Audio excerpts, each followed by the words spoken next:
to 3 పిల్లలు 6 kilo బియ్యం తింటారు అది నాకు నమ్మకం లేదు. అలాంటి 3-year-olds ఉంటే నాకు చూపించండి. I don't think that such people exist.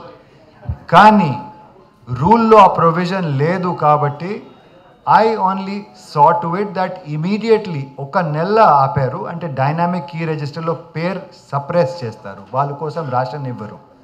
Next month నుండి మనకు రూల్ ప్రకారం అది పరిధి లేదు కాబట్టి I have released rations to them. That was only for 1 month for 0 to 3.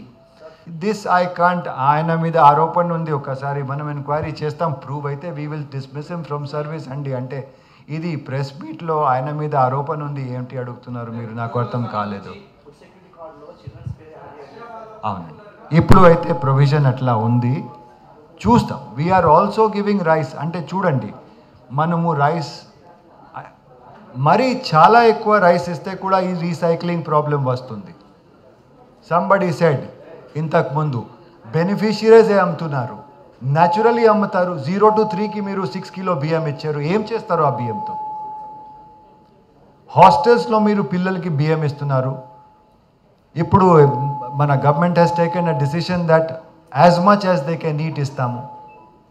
ఇంతకు ముందు కూడా ఒక లెటర్ రాశాను, నిన్న కూడా I think I wrote a letter to all the joint collectors.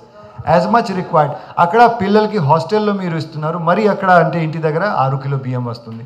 So there will be a glut of బియ్యం. ఇంకొకటి, ఈ గ్లట్ వలన మనము ఇక్కడ డబ్బు డైవర్ట్ చేస్తాము, ఇక్కడ కావాలి. సపోజ్ హౌసింగ్ ఈజ్ రిక్వైర్డ్, అక్కడ మనం ఇవ్వలేము. అంటే బడ్జెట్ ఈజ్ లిమిటెడ్.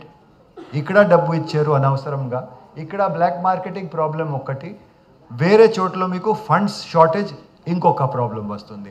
అందుకనే there is a great need for us to systematically increase the efficiency. Public distribution సిస్టంలో ఇంక్రీజింగ్ ది ఎఫిషియన్సీ. దానివల్ల మనం మెడికల్కి ఎక్కువ పెట్టుకోవచ్చు, ఎడ్యుకేషన్ డిపార్ట్మెంట్కి ఎక్కువ పెట్టుకోవచ్చు. We can give much more to housing for poor. రకరకాల యూజెస్ ఉన్నాయండి.